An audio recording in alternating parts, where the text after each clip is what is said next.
कभी भी कोई दिक्कत देखिए, नहीं है। आज हम पढ़ने जा रहे हैं जिसका परमाणु क्रमांक ज़्यादा होता है 100 से, जेड की वैल्यू ज़्यादा होती है 100 से, उन तत्वों का आईयूपीएसी नामकरण कैसे करेंगे।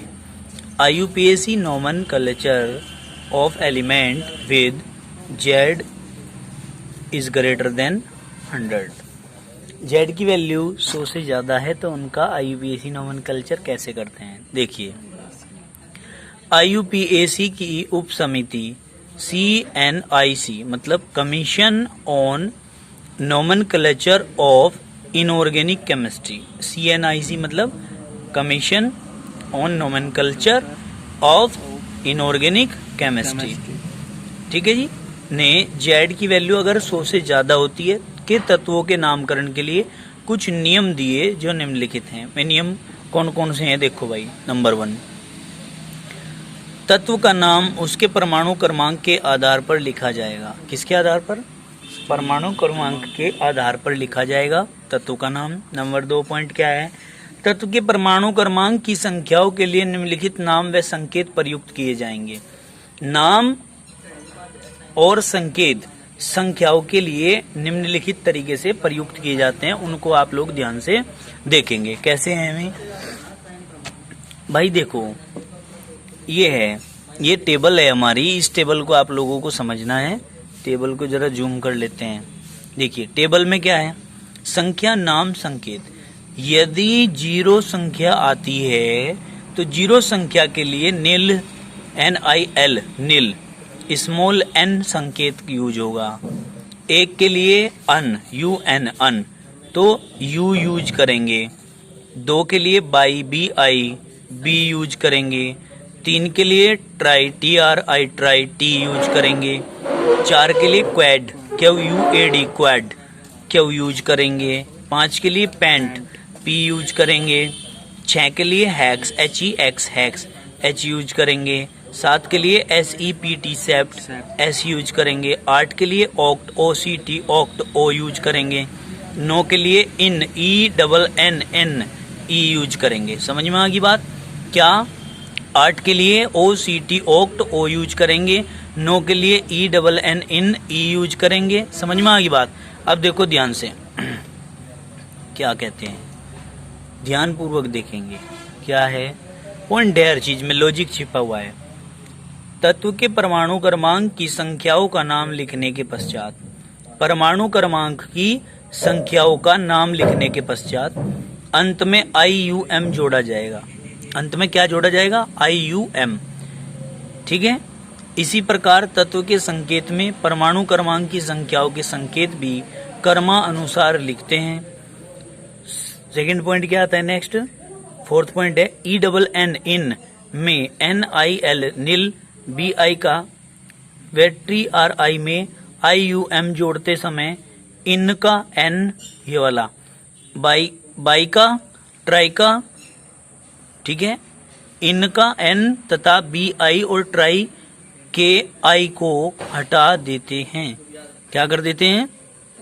हटा देते हैं। दोबारा देखो क्या कहा है, इन, ENN इन में नील, बाई व ट्राई में IUM जोड़ते समय, इन सब में IUM जोड़ते समय इन का तो N हटा देंगे, BI ट्राई के I को हटा देते हैं। समझ में आ गई बात? कोई दिक्कत तो नहीं है। फिर का परमाणु क्रमांक, नाम और संकेत ये लिखेंगे हम। देखो कैसे लिखे हुए हैं। फिर हम देखेंगे ये ऐसे लिखे कैसे बनाए हैं।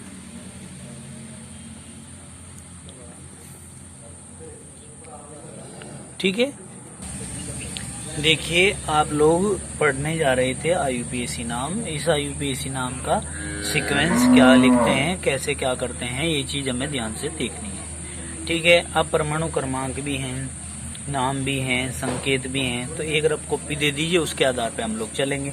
फिर बाकी के आपको खुद करने हैं। इस टेबल मैंने दिखा दी है, खुद बना के देखने हैं। मैं 5-4 के तुम्हें खुद बना दूंगा, फिर उसके बाद तुम्हें खुद बना के देखने हैं। कैसे करेंगे, ध्यानपूर्वक तरीके से देखें। देखिए भाई, सबसे बड़ी बात, सबसे पहले आता है संख्या परमाणु क्रमांक। दूसरा आता है नाम। तीसरा आता है संकेत। 2-4 के नाम हम बना के दिखाएंगे आपको, बाकी का तुम्हें खुद करना है, ठीक है। जैसे परमाणु क्रमांक 101, 100 से ज्यादा होता है, तो इसका बनाएंगे। 1 के लिए क्या लिखा था आपने टेबल में? 1 के लिए क्या लिखते हैं? अन। 0 के लिए नील, फिर 1 आ गया, फिर के लिए इसके लिए अन, आगे समझ में। और बाद में IUM जोड़ना है। IUM क्या बन गया? अननील अन्यम। क्या? अननील अन्यम। समझ में आ गई बात? संकेत क्या लिखेंगे? इसका U, इसका N और फिर इसका U, ये बन जाएगा। यानी कि UNU, ये पहले वाला कैपिटल बना देंगे। क्लियर होगी बात? पंखा इधर को घुमा लो।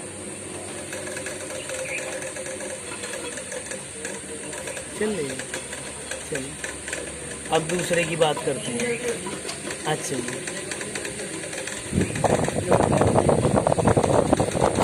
ये समझ में आ गया आपके? है जी। अब तो दूसरा देखो कैसे बनेगा। 1 के लिए अन, 0 के लिए नील, ठीक है, फिर 1 के लिए अन, आगे समझ में, और फिर बाद में IUM जोड़ दिया। सारे जितने हमने लिए, 1 के लिए अन लिया था, इसका U ले लिया, दूसरे के लिए नील लिया था, इसका N ले लिया, फिर U लिया था, फिर U ले लिया। अब 102 का देखो कैसे करते हैं। इसे उठाओ, यहाँ से अपने पास रखो इसे। हाँ जी, उठा लिया। अब देखो, अब हम क्या करेंगे? पेन दो भाई, आप लोग दो पेन। देखो 102 का 1 के लिए क्या करते हैं? अन। 0 के लिए क्या करते हैं?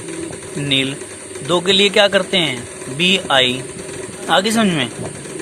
फिर बाद में IUM जोड़ें। आपने कहा था कि BI का I आता है तो उसको हटा देते हैं, बस ये IUM लिख दो, 2 I आ जाते हैं ना, 1 I लगा दो यहाँ। अब आप क्या करेंगे?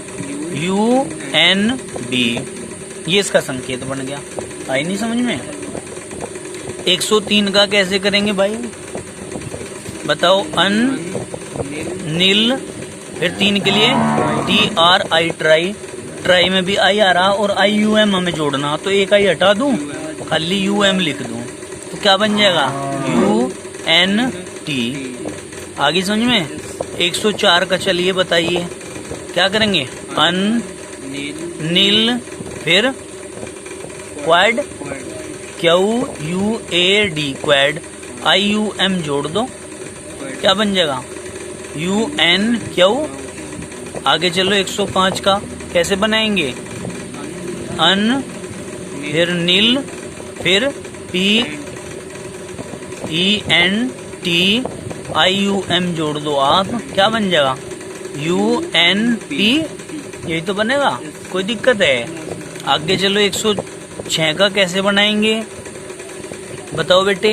अन, फिर नील, फिर 6 के लिए HEX, हेक्स, IUM आप जोड़ दो, क्या बन जाएगा?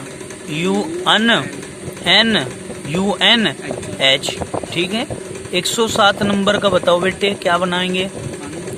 अन, नील, फिर SEPT, 7 के लिए सेप्ट, IUM, सेप्टियम, क्या लिखोगे बेटे? UNS। 108 नंबर पर आ जाओ। अन, नील, OCT, ओक्ट, IUM, क्या लिखूं? UNO, यही तो लिखा जाएगा। तो इस प्रकार बेटे आप बना सकते हो। किसी का भी जीते रहो भाई, सुखी रहो, जीते रहो बेटा, सुखी रहो भाई, खुश रहो। अब देखो भाई बेटे, इसके बाद 109 नंबर का बनाइए बेटे, याद करके आइयो इसको। क्या लिखेंगे? अन, नील, और नो के लिए E, बताओ? IUM, एनियम, यानी कि UNE, ये इसका बन जाएगा। बताओ ये ईयर आ क्या, कोई दिक्कत तो नहीं है? कहाँ है ये, समझ गए। अब इसके बाद 110 क्या करेंगे,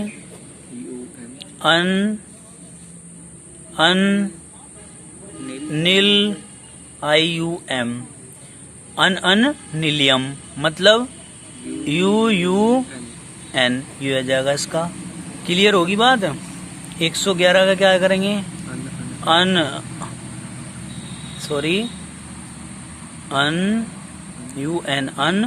फिर UN, फिर IUM, मतलब अन्यम।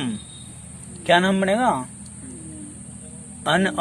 अन्यम, यानी कि U ये बना देंगे। समझ में आ गई बात। फिर भाई 112 का कैसे करेंगे,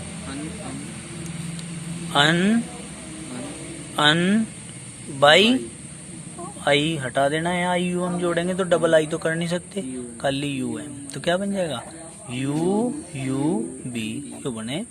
बताओ जरा, इतनी बात समझ में आई क्या, या कुछ और है बात समझ में नहीं आई? ये क्लियर हो जाता है आपका। इस प्रकार से आप किसी भी तत्व के IUPAC नाम बना सकते हो। क्लियर होगी ये बात। आगे चलते हैं। देखिए अब हम इस श्रेणी में आगे बढ़ते हैं। इस चैप्टर का A पार्ट आप लोगों ने पढ़ चुके हो आप लोग। अब हम क्या करेंगे, शांत रहो बेटे, पार्ट B पढ़ेंगे। क्या पढ़ेंगे, पार्ट B, तत्वों के आवर्ती गुण। आवर्ती गुण क्या होते हैं, हम इसे अंग्रेजी में कहते हैं पीरियोडिक प्रॉपर्टीज ऑफ एलिमेंट। क्या, periodic properties of element, element के आवर्ती गुण, तत्वों के आवर्ती गुण हम लोग पढ़ रहे हैं। अब देखो इसमें कैसे क्या होगा। सबसे पहले मुझे ये बताओ कि आवर्ती गति क्या होती है।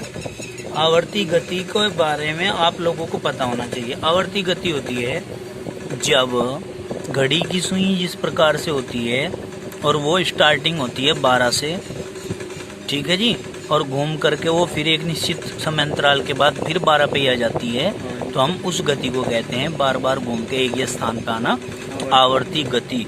आगे समझ में क्या होती है, आवर्ती गति। और इसका ये जो गुण होता है इसको कहते हैं आवर्ती गुण। अब देखो तत्वों के आवर्ती गुण पढ़ रहे हैं आप लोग, मतलब तत्वों के आवर्ती गुण क्या कहेंगे, तत्वों के वे गुण जिनमें एक निश्चित अंतराल पर पुनरावृत्ति होती है, मतलब समान गुण वाले तत्व घूम करके फिर समान गुण वाले चले आगे, यहाँ से चले आगे तक गए फिर वापस घूम के वहीं आए, तो मतलब समान गुणों वाले तत्वों की एक निश्चित समय अंतराल के बाद पुनरावृत्ति होती है, एक निश्चित समय अंतराल के बाद पुनरावृत्ति होती रहती है, उसी गुण को कहते हैं आवर्ती गुण। ठीक है।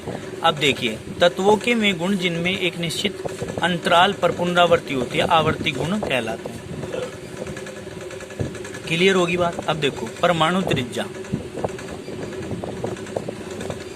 क्या भाई, परमाणु त्रिज्या। देखो परमाणु त्रिज्या क्या कहेंगे, किसी परमाणु के नाभिक के केंद्र से उसके बाह्यतम इलेक्ट्रॉन कोश के बीच की दूरी को परमाणु त्रिज्या कहते हैं। परमाणु के नाभिक के केंद्र से उसके बाह्यतम इलेक्ट्रॉन कोश के बीच की दूरी को परमाणु त्रिज्या कहते हैं। ठीक है जी, इसे एंगस्ट्रॉम से प्रदर्शित करते हैं। प्रयोगों द्वारा परमाणु के नाभिक तथा बाह्यतम कोश के इलेक्ट्रॉन के बीच की दूरी ज्ञात करना संभव नहीं है। प्रयोग के द्वारा हम ऐसा नहीं कर सकते। परमाणु त्रिज्या को परिभाषित करने के लिए 4 विचार दिए गए हैं। सबसे पहले तो मैं आपको रफ कॉपी खोल लूं, रफ कॉपी में बताता हूं कि परमाणु त्रिज्या किसे कहते हैं। परमाणु त्रिज्या हमने बता देना है एक साधारण सा विचार परमाणु त्रिज्या के बारे में। देखिए ये आपका नाभिक है, नाभिक का ये केंद्र है यहाँ, ठीक है जी, और यहाँ पर ये इसके कक्षाएं हैं। ये कक्षाएं हैं बेटे, ये इसका बाह्यतम कोश है। क्या है, बाह्यतम कोश। इसको हम आउटर मोस्ट सेल बोल देते हैं।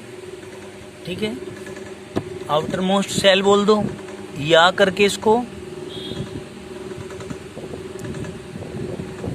वैलेंसी सेल भी कह सकते हो, मतलब संयोजी कक्षा। ठीक है बेटे, क्या कह देते हो? संयोजी कक्षा। आपको पता है इलेक्ट्रॉन कहाँ पर घूमते हैं? संयोजी कक्षा में घूमते हैं। तो इस नाभिक से बाह्यतम कोश के इलेक्ट्रॉन जो कि यहाँ घूम रहा है, यहाँ तक की जो दूरी है उसको क्या कहते हैं हम? बताओ। परमाणु त्रिज्या कहते हैं। बताओ जरा, समझ में आई के बाद? अंग्रेजी में कह देते हैं इसको एटॉमिक रेडियस। देखो, परमाणु त्रिज्या को हम प्रयोगों द्वारा क्या नहीं कर सकते? द्वारा व्यक्त नहीं कर सकते। ठीक है, इसके लिए कुछ विचार प्रस्तुत किए गए हैं। क्या करे गए हैं? कुछ विचार प्रस्तुत किए गए हैं। उन विचारों को हमें देखना है भाई। प्रयोगों के द्वारा प्रैक्टिकल लैब के अंदर हम इन चीजों को देख नहीं सकते, इसके लिए कुछ विचार प्रस्तुत किए गए। में विचार देखेंगे हम के विचार में क्या है हमारा। ठीक है, ठीक है, नहीं समझ में आई बात? अब देखो अभी, हाँ चलो भाई बेटे, अब हम आगे देखते हैं। इन्होंने कहा कि कुछ 4 विचार हैं जो हमने प्रस्तुत किए हैं। 4 विचारों में सबसे पहला विचार है हमारा सहसंयोजक त्रिज्या, मतलब परमाणु त्रिज्या के भाग हैं। कितने प्रकार हैं? 4 प्रकार हैं। एक है सहसंयोजक त्रिज्या। सहसंयोजक त्रिज्या होती है कोवेलेंट रेडियस। क्या होती है? Covalent radius. देखो, कोवेलेंट रेडियस क्या होती है? समान परमाणुओं से बने हुए, जैसे हाइड्रोजन और हाइड्रोजन से, क्लोरीन क्लोरीन से मिलकर बने हुए किसी यौगिक के अणु में एक सहसंयोजक बंध द्वारा जुड़े 2 परमाणुओं के नाभिकों की दूरी के आधे भाग को सहसंयोजक त्रिज्या कहते हैं। क्या कहते हैं भाई? समान परमाणुओं से बने किसी यौगिक के अणु में एक सहसंयोजक बंध द्वारा जुड़े 2 परमाणुओं के नाभिकों के बीच की दूरी के आधे भाग को सहसंयोजक त्रिज्या कहते हैं। देखो क्या कहा इन्होंने, कहा 2 समान परमाणु हैं, ये भी क्लोरीन ये भी क्लोरीन, 2 समान परमाणुओं से मिलकर बना हुआ क्या है? अणु है, जो कि सहसंयोजक बंध द्वारा जुड़ा हुआ है। ठीक है, सहसंयोजक बंध द्वारा जुड़े 2 समान परमाणुओं के नियन 2 नाभिक हैं। नाभिकों के बीच की दूरी ये है, बीच की दूरी के आधे भाग को, ये जो आधा भाग है इसको, आधे भाग को यहाँ से लेके यहाँ तक का जो ये है, ये यहाँ से लेके यहाँ तक का बीच की दूरी तो ये होगी पूरी, इसका आधा भाग ये हो गया। यहाँ तक के भाग को क्या कहते हैं? सह संयोजक त्रिज्या कहते हैं। एंगस्ट्राम में इनको व्यक्त करते हैं। ठीक है, क्या कहा? दोबारा पढ़ाऊं? ये तो समझ में आ गई बात। देखो अब देखियो, समान परमाणुओं से बने किसी यौगिक के अणु में, मतलब क्लोरीन क्लोरीन के अणु में एक सहसंयोजक बंध द्वारा जुड़े 2 परमाणुओं के, 2 परमाणु हैं, नाभिकों की बीच की दूरी का जो आधा भाग होता है उसको सहसंयोजक त्रिज्या कहते हैं। ठीक है, कोई दिक्कत तो नहीं है? अब देखो सहसंयोजक त्रिज्या क्या है? सहसंयोजक त्रिज्या क्या होती है? आगे करो। एकल बंध द्वारा जुड़े एक ही तत्व के 2 परमाणु नाभिकों के बीच की दूरी। भाई सिंगल बॉन्ड से जुड़े हुए 2 परमाणुओं के नाभिकों के बीच की दूरी और बटे 2, समझ गए? अब क्या करेंगे हम? देखो यहाँ उदाहरण में क्या कहेंगे? उदाहरण में हम Cl2 अणु में क्लोरीन परमाणुओं के नाभिकों के बीच की दूरी 1.98 एंगस्ट्रॉम होती है। कितनी होती है? 1.98 एंगस्ट्रॉम होती है, जिसका आधा अर्थात 0.99 एंगस्ट्रॉम क्लोरीन परमाणु की त्रिज्या होती है। आधा भाग होता है ये। भाई क्या कहा? Cl2 अणु में क्लोरीन परमाणुओं के नाभिकों के बीच की दूरी 1.98 एंगस्ट्रॉम होती है, जिसका आधा अर्थात आधा बटे 2 करेंगे इसका तो ये निकल आ जाएगा 0.99 एंगस्ट्रॉम आ जाएगा। क्लोरीन परमाणु की त्रिज्या होती है। सामान्यतः सहसंयोजक त्रिज्या अधात्विक तत्वों के लिए प्रयुक्त की जाती है। अधात्विक तत्व कौन होते हैं? जिन पर माइनस चार्ज हो, जो इलेक्ट्रॉनों को ग्रहण करने की प्रवृत्ति रखते हैं, जैसे क्लोरीन, समझ गए? उनके तत्वों के लिए प्रयुक्त की जाती है। बताओ जरा, इतनी बात समझ में आई क्या? कोई दिक्कत तो नहीं है? समझ में आई बात? कोई दिक्कत तो नहीं है? आगे चलो। इसके बाद दूसरा नंबर आता है वंडर वाल्स त्रिज्या। वंडर वाल्स त्रिज्या क्या होती है? थोड़ी सी बड़ी होती है। क्यों? ढीले ढाले जुड़े होते हैं वंडर वाल्स बॉन्ड। देखो, सहसंयोजक बंध से बंधे किसी एक ही तत्व के दो पास पास वाले परमाणुओं के, सहसंयोजक बंध द्वारा बंधे हुए एक ही तत्व के दो पास पास वाले अणुओं के दो निकटतम परमाणुओं की, अलग अलग बात कह दी, दो पास पास वाले अणुओं के निकटतम परमाणुओं की बीच की दूरी के आधे भाग को उस तत्व की परमाणु की वंडर वाल्स त्रिज्या कही जाती है। अथवा एक परमाणु गैसों के दो पास पास वाले परमाणुओं के, एक परमाणु गैसों के दो पास पास वाले परमाणुओं के दो निकटतम नाभिकों के बीच की दूरी के आधे मान को उस परमाणु की वंडर वाल्स त्रिज्या कहते हैं। दूसरी बात क्या कही? ठोस अवस्था में यह दूरी एक्स किरण विधि द्वारा व्यक्त की जाती है और इसका आधा कर देने से वंडर वाल्स त्रिज्या का मान ज्ञात हो जाता है। जैसे कि दो क्लोरीन अणुओं में दो निकटतम अबंधित जो जुड़े हुए नहीं हैं क्लोरीन परमाणु नाभिकों के बीच की दूरी 3.6 एंगस्ट्रॉम होती है, जिसका आधा भाग डिवाइड करेंगे अगर तो 1.8 एंगस्ट्रॉम क्लोरीन परमाणु की वंडर वाल्स त्रिज्या का मान होता है। लो, अब आप लोग इसको निकालिए, चित्र को देखेंगे। भाई दो क्या हैं? गैसों के अणु हैं, ये Cl, ठीक है, एक परमाणु हो गए।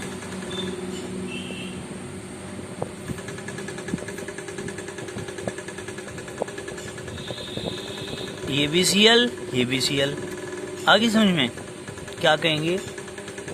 इन परमाणुओं के अबंधित जुड़े हुए तो नहीं है, और दो निकटतम नाभिक कौन से हैं? ये वाला या ये वाला है, ये वाला या ये वाला है, या ये वाला है। निकटतम कौन से होंगे? ये वाला और ये वाला। इन दोनों के नाभिक निकटतम है ना, सबसे ज्यादा पास हैं, तो इनके बीच की दूरी ये है, बीच की दूरी का ये निकाल दी बीच की दूरी, समझ में आ गई बात। और बीच की दूरी का ये क्या हो गया? आधा भाग। बीच की दूरी का ये जो आधा भाग आया है ये क्या आया है? ये वंडर वाल्स त्रिज्या आया है। ठीक है जी, ये वंडर वाल्स त्रिज्या आया है, कोई दिक्कत तो नहीं है, समझ में आई बात। अब इन्होंने कहा कि ये जो दूरी थी ये 3.6 थी, ठीक है, लेकिन जब इसने 2 से डिवाइड कर दिया इसको तो ये 1.8 नहीं आ गई क्या? समझ में आ गई बात। तो इतने एंगस्ट्रॉम होती है इनकी वंडर वाल्स त्रिज्या का मान, समझ में आ गई बात, कोई दिक्कत तो नहीं है। लो भाई, ये आपको समझना है। इसके चित्र भी मैं आपको लोगों को दिखा देता हूँ नोट्स में किस प्रकार से बनाए हुए हैं। नोट्स में ये चित्र इस प्रकार से बनाए हुए हैं, देखिए जरा, ठीक है, कोई भी प्रॉब्लम इसमें नहीं है। आपको बहुत ही आसानी से इजीली तरीके से इसको बनाना है, और जो मैंने चित्र में समझाया है उसको भी आप बना सकते हैं, ठीक है ना। तो आज के लिए आप इतना ही कार्य रखेंगे, बाकी करेंगे कल। आज के लिए इतना ही काफी, धन्यवाद। ठीक है भाई, कल को क्रिस्टल त्रिज्या पढ़ेंगे। 11th क्लास के सभी विद्यार्थियों से मेरा निवेदन है कि वो सभी विद्यार्थी अपने अपने डॉक्यूमेंट्स जमा करा दें अति शीघ्र।